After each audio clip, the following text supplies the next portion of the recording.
दोस्तों, स्वागत है आपका। तो आज हम आपके लिए क्लास 9 हिंदी का मॉडल पेपर शो करने वाले हैं। तो बने रहिए वीडियो में। चलिए करते हैं स्टार्ट वीडियो को। सबसे पहले देखिए, आपका समय आपको दिया जाता है इसमें 3 घंटे 15 मिनट। ये तो आप जानते ही होंगे, ठीक है। उसके बाद आपको पूर्णांक 70 नंबर का होता है और 30 नंबर आपको प्रैक्टिकल के मिलते हैं। देखिए, सबसे पहले हमारे क्या आता है, इसमें सबसे पहले आपका आता है OMR शीट फिल करने के लिए बहुविकल्पी प्रश्न आते हैं, जो कि आते हैं 20 प्रश्न आते हैं, ठीक है। देखिए, सबसे पहले हमारा प्रश्न क्या दिया गया है, द्विवेदी युग के निबंधकार कौन है, ठीक है। निबंधकार हैं वो आपको बताना है, सबसे पहला क्वेश्चन। उसके बाद देखिए क्वेश्चन नंबर 2, गोदान किस विधा की रचना है, जो है आपको टिक लगा देना है। उसके बाद देखिए क्वेश्चन नंबर 3, दीपदान एकांकी के लेखक कौन है, ये आपको बताना है, ठीक है। अब देखिए क्वेश्चन नंबर 4 क्या दिया गया है, भारतेंदु युग के प्रमुख लेखक कौन है। देखिए 4 आपको ऑप्शन दिए गए हैं, राधा कृष्ण दास, महावीर प्रसाद द्विवेदी, राजर्षि प्रसाद और प्रताप नारायण श्रीवास्तव। जो भी हों आपको उनमें से टिक लगा देना है और OMR शीट आपको अच्छे तरीके से फिल करना है। फिर देखिए 5वां प्रश्न, भक्ति काल का एक अन्य नाम क्या है, जो भी हो आपको उसमें टिक करना है। पृथ्वीराज रासो किसकी रचना है। क्वेश्चन नंबर 7, नीड़ का निर्माण फिर किसकी रचना है। देखिए सारे प्रश्न आपके देखिए कम से कम 10 प्रश्न किससे होते हैं, आपके साहित्य से होते हैं। उसके बाद 10 प्रश्न आपके आते हैं व्याकरण से, ठीक है। देखिए उसके बाद, हे खृग मृग हे मधुकर श्रेणी, तुम देखी सीता मृगनैनी, पंक्तियों में कौन सा रस है। देखिए आपका व्याकरण से आ गया क्वेश्चन। उसके बाद देखिए, मंगल भवन है मंगलहारी, द्रवहंस दशरथ अजित बिहारी में कौन सा छंद है, ये आपको बताना है। देखिए छंद से आ गया, पहले आपका रस था, अब छंद है। अब देखिए इसमें अलंकार आपका आ जाएगा, उधव जोग जोग हम नाही में कौन सा अलंकार है, ठीक है। और देखिए बहुत ही अच्छा उदाहरण दिया गया है और ये अधिकतर ये अलंकार आपको आना भी चाहिए।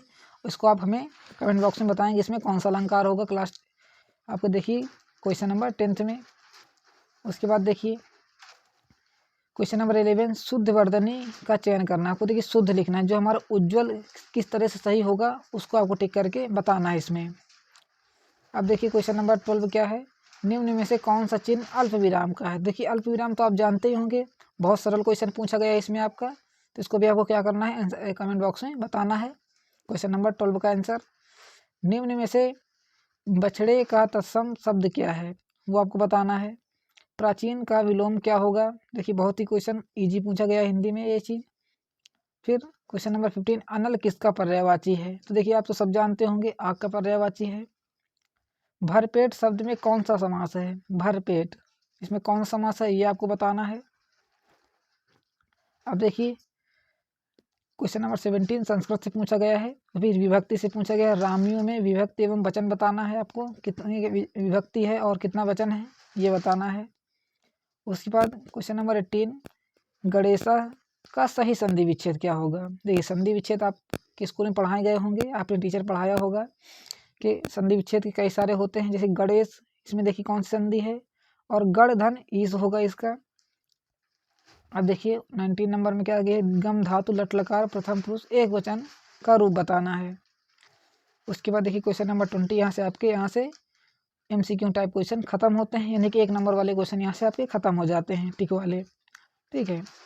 उसके बाद देखिए खंड खा में क्या पूछा गया है आपका, निम्नलिखित गद्यांश पर आधारित प्रश्नों के उत्तर। इसमें देखिए आपके 2 आते हैं, एक अथवा में आ जाता है। देखिए सबसे पहले आपका एक गद्यांश दिया गया है, 2 गद्यांश आएंगे। देखिए पहले आपका एक गद्यांश दिया गया है, मोटर चली गई बूढ़ा कई मिनट तक मूर्ति की भांति निश्चल खड़ा रहा। इसमें आपका देखिए कौन से लेखक क्या है, ये सारी चीज़ आपकी इसमें पूछी जाएंगी। देखिए सबसे पहले आपके इसमें 3 क्वेश्चन आते हैं, ये देखिए दिए गए हैं ना आपके 3 क्वेश्चन, ये देखिए 1 2 3 क्वेश्चन दिए गए हैं।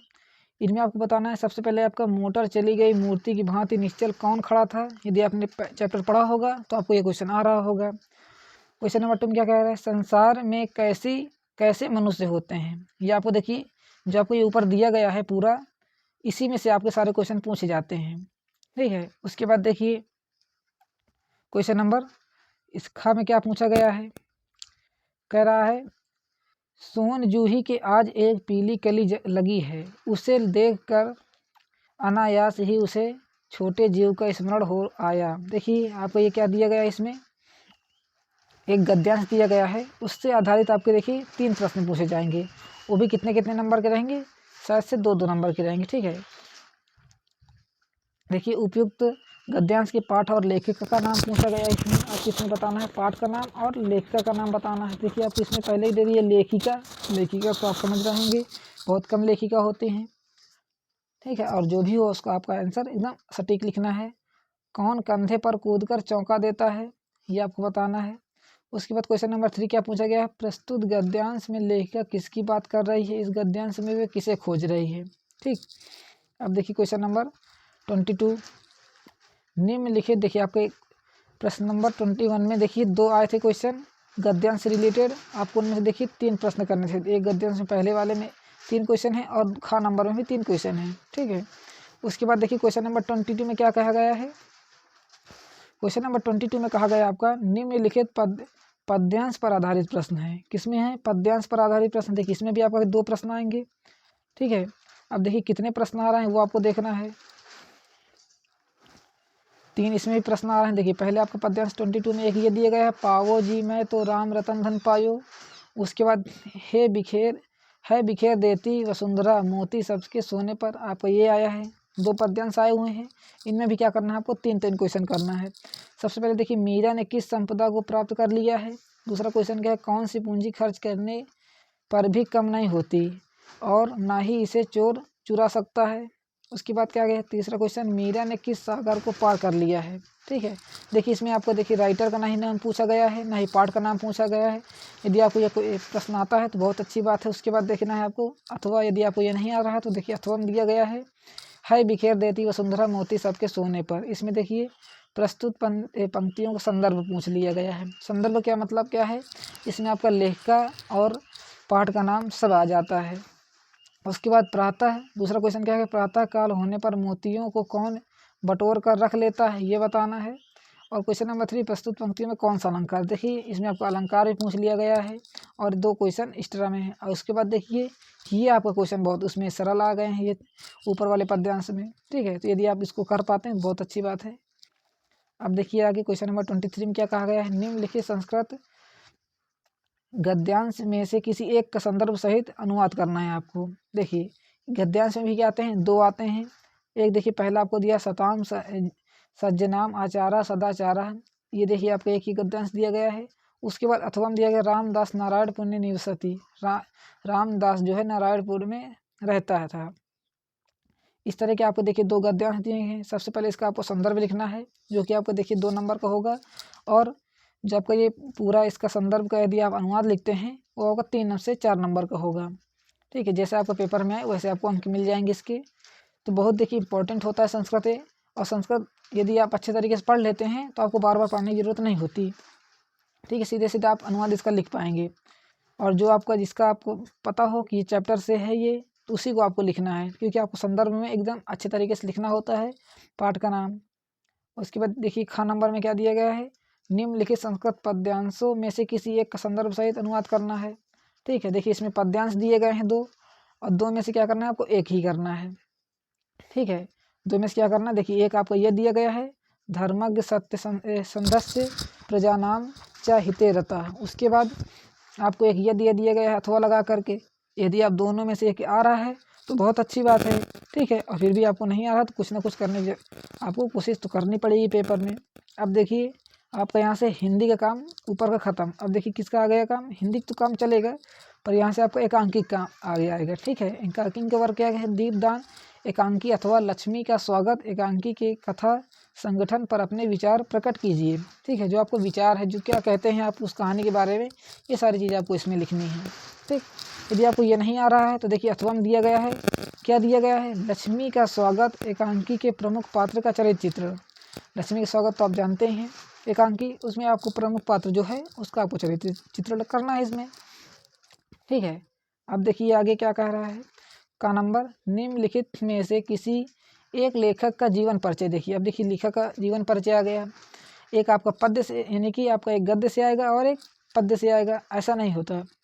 ठीक है, देखिए सबसे पहले आपको निम्नलिखित में से किसी एक लेखक का जीवन परिचय आ रहा है, प्रेमचंद्र, हजारी प्रसाद द्विवेदी और महादेवी वर्मा। देखिए तीनों ही मोस्ट इंपॉर्टेंट हैं और ये अधिकतर बार बार आते हैं। ठीक। उसके बाद देखिए ख नंबर में कबीरदास, मीराबाई और जयशंकर प्रसाद, ये भी देखिए मोस्ट इम्पॉर्टेंट है। आप इनको क्या कीजिए लिखने का और थोड़ा थोड़ा इनके बारे में जानकारी इकट्ठा कर लीजिए, ताकि आपको पेपर में ज़्यादा इधर उधर भटकने की ज़रूरत ना पड़े, किसी कॉपी देखने की ज़रूरत ना पड़े। ठीक है, आपको सीधा सीधा जो आ रहा है उसको अपनी कॉपी में लिख देना है, ताकि आप किसी की नकल के भरोसे में ना रहें कि हमको नकल मिल जाएगी हम ऐसे कर लेंगे, या तो कोई नकल करा देगा तो हम कर पाएंगे, ऐसे आपको संभावना नहीं रहना चाहिए आपको पेपर में। ठीक है, आपको जितना आता है उसको पहले पूरा पेपर में कर लेना है। ठीक, देखिए आपको 2 जीवन परिचय आ गए हैं। उसके बाद देखिए आपका क्या आ रहा है, अपनी पाठ्य पुस्तक से कंठस्थ एक श्लोक याद करना है आपको। देखिए श्लोक तो आपको आना ही चाहिए, और ऐसा श्लोक आपको लिखना है जो कि आपके देखिए पेपर में ना आए। देखिए 2 श्लोक आ गए हैं ऊपर, धर्म के आपको ये एक श्लोक आ चुका है और एक श्लोक ये आ चुका है। ठीक है, आपको ये दोनों श्लोक नहीं लिखने हैं। ठीक, क्या लिखना है आपको, दूसरा श्लोक लिखना है इसके क्वेश्चन नंबर किसमें, आपको क्वेश्चन नंबर 26 में। ठीक, उसके बाद देखिए निम्नलिखित प्रश्नों में से किन्हीं 2 के उत्तर आपको लिखना। देखिए आपको संस्कृत में 4 प्रश्न आते हैं, ये तो आप जानते ही हैं। उसमें से क्या करना है, देखिए 2 प्रश्न लिखना है। ठीक है, और देखिए ईयरली पेपर क्या होता है आपका, बहुत कॉम्प्लिकेटेड होता है। क्यों होता है, क्योंकि देखिए पूरा सिलेबस आता है आपका, और उनमें से आप टिक नहीं कर पाते हैं कि कौन सा मोस्ट इम्पॉर्टेंट होगा क्या नहीं होगा। देखिए हिंदी में क्या होता है, कहीं ना कहीं से तो मोस्ट इम्पॉर्टेंट बहुत सारे आते ही आते हैं, जो रेगुलरिटी जिसकी होती है। जैसे आपका जीवन परिचय में देखिए ये 3 जो आपके आए हैं, प्रेमचंद्र, हजारी प्रसाद और महादेवी वर्मा, कबीरदास, मीराबाई और जयशंकर प्रसाद, देखिए मोस्ट इम्पॉर्टेंट हैं ये, आपको इनको टिक कर लेना है, ये आपको क्लास 10th में भी काम आएंगे। अब देखिए क्वेश्चन नंबर 28, निम्नलिखित मुहावरे एवं लोकोक्तियों में से किसी एक का अर्थ बताना है आपको और वाक्य प्रयोग भी करना है। देखिए अंधों में काना राजा, आंखों का तारा, देखिए मोस्ट इंपॉर्टेंट है, ऊँट के मुंह में जीरा, और मान न मान मैं तेरा मेहमान। देखिए आपको तो सभी आ रहे होंगे शायद से, और किसी बच्चे को कुछ नहीं आ रहा होगा। तो देखिए आपको कुछ नहीं आ रहा है तो क्या करना है, आपकी अपनी बुक उठाना है, उनमें से थोड़ा बड़ा आपको पढ़ लेना है और पढ़ के जाना है पेपर में, ताकि आपको जैसे ही आपको पेपर मिले तो आपको सारा पेपर आ रहा हो। ठीक है, अब देखिए निम्नलिखित में से किन्हीं 2 के संस्कृत में क्या करना है, अनुवाद करना है। तुम जाते हो, राम पढ़ता है, राम पठति, बालिका जाएगी, बालिका पढ़ती है, वे दोनों जाते हैं। देखिए सब छोटे छोटे आते हैं, और थोड़ा थोड़ा आपको इसका कॉन्सेप्ट भी पता होना चाहिए कि अनुवाद हमारा कैसे होता है संस्कृत में। देखिए इंग्लिश में ट्रांसलेशन तो आप बहुत जल्दी कर पाएंगे कि तुम जाते हो, देखिए तुरंत आ जाएगा आपको, राम पढ़ता है ये भी आ जाएगा, पर क्या कहते संस्कृत में थोड़ा मोस्ट क्या रहता है, कठिन रहता है आपका। क्यों रहेगा, यदि आप पढ़ते नहीं हैं और आप यदि कुछ नहीं पढ़ा है तो आपके लिए कठिन होगा। यदि आपने थोड़ा बड़ा भी जानकारी ले ली तो आपको तुरंत आ जाएगा ये। ठीक, अब देखिए क्वेश्चन नंबर 30 क्या कह रहा है, आर्थिक विषमता के कारण शुल्क मुक्त हेतु अपने प्रधानाचार्य को एक प्रार्थना पत्र। देखिए हिंदी में क्या है कि प्रार्थना पत्र तो आता ही आता है आपको 5 से 6 नंबर का, तो इसको तो आपको तैयार ही कर लेना है, और एक निबंध। ठीक है, देखिए प्रधानाचार्य को संबोधित करते हुए एक प्रार्थना पत्र लिखिए, और जिसमें आपको क्या करना है, 3 दिन का आकस्मिक अवकाश मांगना है। ठीक है, देखिए इसमें प्रार्थना पत्र, मुहावरे, लोकोक्तियाँ। देखिए यदि आपको अनुवाद नहीं आता तो कोई चिंता नहीं है। ठीक है, 2 से 4 नंबर कटते हैं तो कट जाने दीजिए, पर यदि आपको नहीं करते हैं, यदि आ रहा है तो बहुत अच्छी बात है, क्योंकि आपके पेपर में नंबर क्यों कटें, आप पढ़ते क्यों हैं, पूरे देखिए पूरे साल आप पढ़ते हैं, इसकी तैयारी करते हैं कि आपको लास्ट में पेपर आपका अच्छा जाए। ठीक है, और पूरे 70 में 70 नंबर आप पा पाएँ। ये 70 में 70 तो बहुत कम बच्चों के आते हैं, पर क्या है 70 में 65 तो आपको लाने की कोशिश करनी चाहिए। जैसे आप 70 में 65 लाने की कोशिश करते हैं तो 60 तक आपके आ ही जाते हैं। ठीक है, और हिंदी में बच्चों के काफ़ी नंबर आते हैं, क्योंकि बहुत ये अच्छा पेपर होता है। बस आपको क्या करना है, लिखना रहता है। यदि आप अच्छे से लिख पाते हैं तो आपका पेपर बहुत अच्छे तरीके से जाता है। तो आई होप आपको ये पेपर अच्छा लगा हो, तो कमेंट बॉक्स में बताइएगा कैसा रहा पेपर, और उसके बाद आपको कमेंट करके बताना है कि आपको अगले बार में क्या पेपर चाहिए, कौन सा पेपर चाहिए। और यदि वीडियो अच्छी लगे तो प्लीज़ वीडियो को लाइक करके जाना है और चैनल को सब्सक्राइब करके जाना है। Thanks for watching.